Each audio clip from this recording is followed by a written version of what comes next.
Está na hora da entrevista do dia com Luciano Penteado. Bem, vamos falar agora sobre a proposta de escala de trabalho com 4 dias na semana. A gente conversa com a Thaís Requito, especialista em produtividade sustentável e futuro do trabalho. Muito boa noite, Thaís, bem-vinda.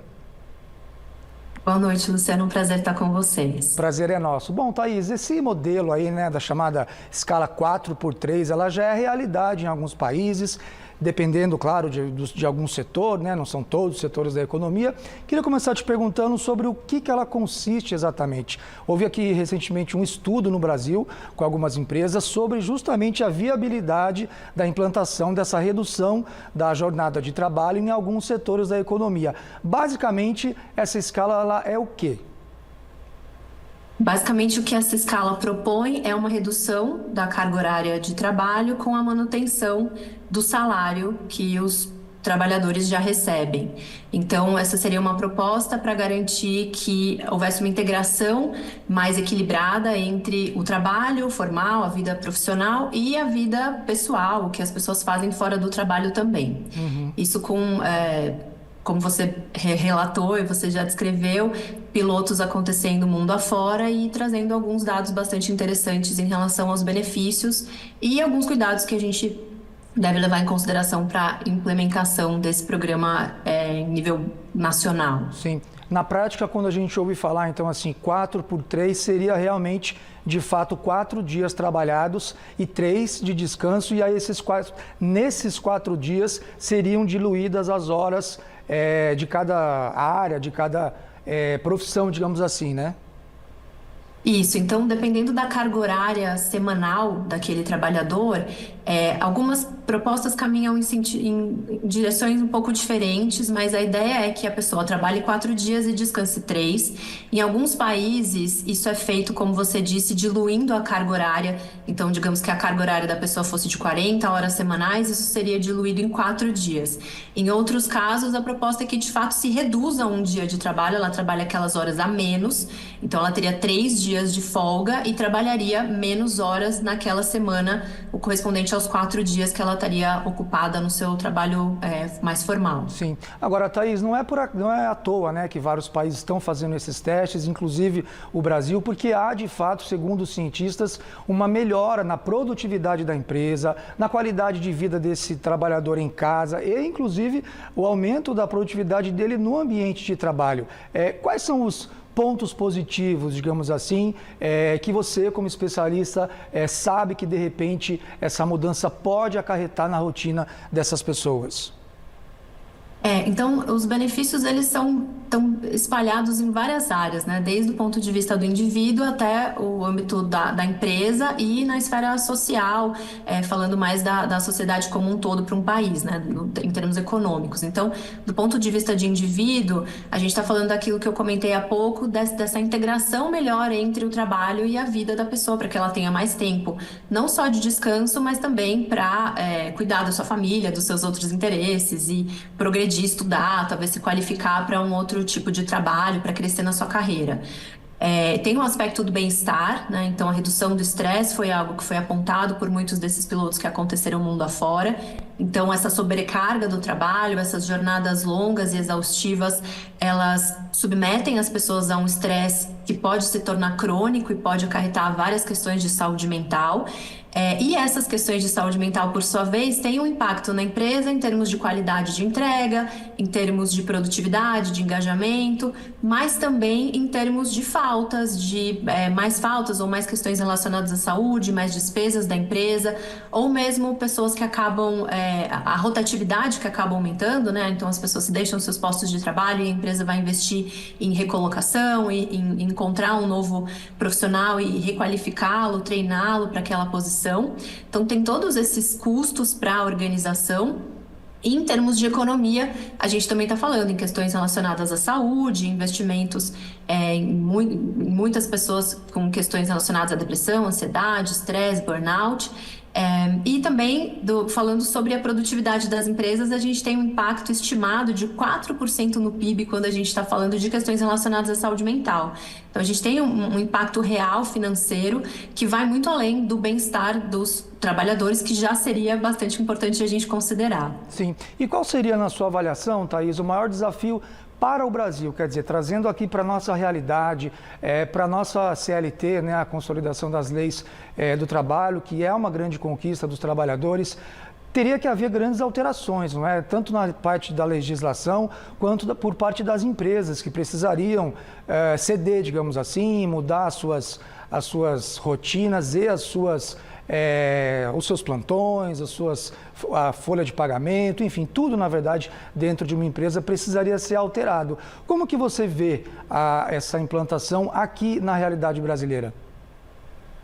Tem várias questões que precisam ser consideradas, até porque quando a gente está falando do avanço, né, no caso do Japão ou outros países que estão adotando essa carga de trabalho reduzida, né, 4 dias de trabalho e 3 de descanso, aqui no Brasil a gente ainda está discutindo a escala 6x1, né? Então são pessoas que trabalham 6 dias e têm 1 dia de descanso, e nem necessariamente esse dia de descanso coincide com o final de semana para que ela possa desfrutar desse dia com a sua família. Muitas vezes essa folga é oferecida ao longo da semana, então essas pessoas têm muita dificuldade de manter os seus relacionamentos, cuidar das suas vidas pessoais, né, da sua saúde, do seu bem-estar, dos seus familiares, passar tempo com seus filhos, enfim, cuidar da sua casa. Então, aqui no Brasil, a gente tem uma questão anterior a essa, né? E, sem dúvida, todo mundo que estuda sobre esse assunto e que é especialista nesse assunto entende que existem custos operacionais, especialmente no setor de comércio e serviços. E quando a gente fala de serviços contínuos, como, por exemplo, a área da saúde, em que aquele serviço precisa ser oferecido por um tempo prolongado, todos os dias, ou às vezes até 24 horas por dia, existe essa complicação no ajuste dessa carga horária, né, dessa distribuição da escala entre os profissionais para que isso possa ser feito. Legislação, tem várias questões, e aí algumas pessoas temem que essa redução de carga horária sem reduzir o salário do trabalhador pode acabar impactando num aumento de custos para as empresas, então talvez elas precisem reduzir o seu quadro de funcionários ou então repassar esse custo extra para o consumidor. Então tem uma série de consequências que precisam ser estudadas e discutidas para que isso seja possível para uma quantidade maior de pessoas. Essa mudança de mentalidade, né, da redução da escala de 6x1 para 5 dias trabalhados, isso já seria um progresso considerável aqui no Brasil. E, em geral, quando a gente fala da escala 4x3, a gente fala bastante dos profissionais do conhecimento, que a gente diz, né? Não são as pessoas que estão ali de fato numa indústria ou atendendo numa padaria, por exemplo, ou num hospital, em que há uma flexibilidade maior de ajustar esse horário de trabalho. E aí essas outras indústrias e outras áreas da sociedade vão precisar talvez de acordos que privilegiem as necessidades específicas delas. Sim, é interessante, quando você fala da escala 6x1, é incrível, né? Acho que nem vale a pena a gente se estender muito, porque é impressionante como uma pessoa que trabalha na escala 6x1 não consegue fazer todas as suas outras coisas da vida que não são relacionadas ao trabalho nesse único dia, e aquela que tem 2 dias, como a grande maioria, também muitas vezes não consegue, né? Porque justamente é final de semana, ela quer talvez fazer um curso, investir justamente na própria profissão, na carreira, e não encontra ali espaço na agenda. Esse um dia a mais, que seria o 3º dia de descanso, ele também, na prática, pode ser revertido em benefício para a própria empresa, né? Porque o trabalhador pode fazer um curso de língua, fazer um curso de extensão, de especialização, né? Pode se aprimorar, certamente. E acho que uma coisa interessante, né, que tem também alguns estudiosos que falam, alguns autores que propõem essa reflexão, que no dia que a gente está livre é o dia que muitas vezes a gente consome, né? A gente vai no restaurante, a gente vai no teatro, a gente vai levar a nossa família para passear.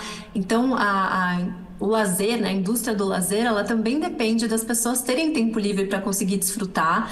E é claro que isso é só um aspecto, né? Tem várias outras coisas complicadas no caminho, mas a gente vê que essa carga horária muito extensa, né? Pessoas exaustas e trabalhando muito, muito dedicadas ao trabalho, como é o caso do Japão, em que a gente ouviu, né, foi noticiado amplamente essa tentativa de implementar 4 dias de trabalho e 3 de descanso, a natalidade nesses países, né, cai consideravelmente, porque as mulheres que podem fazer a escolha de não terem mais filhos para que elas possam se dedicar à sua carreira e não ter um prejuízo profissional, ter uma maior igualdade em termos de salário, de progresso nas suas carreiras, elas acabam optando por isso, e as famílias elas vão diminuindo, a taxa de natalidade é muito baixa, o país envelhece e isso traz uma série de consequências econômicas. Então, agora o Japão está, digamos, correndo atrás disso, oferecendo subsídios, licença parental, uma série de auxílios para as famílias para que elas optem por, de fato, voltar a ter filhos, né? Porque isso é importante para a manutenção da economia e da sustentabilidade de um país.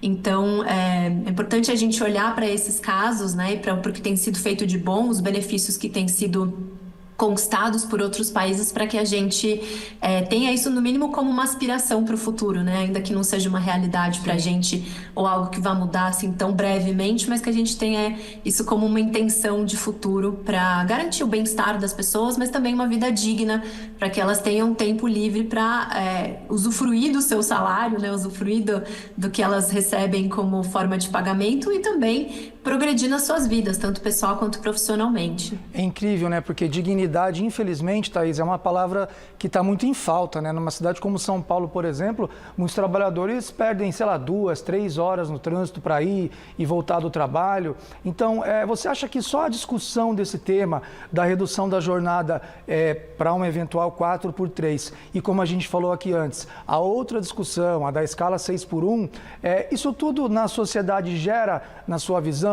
um outro olhar assim sobre o trabalho, o peso que o trabalho tem que ter nas nossas vidas? Certamente.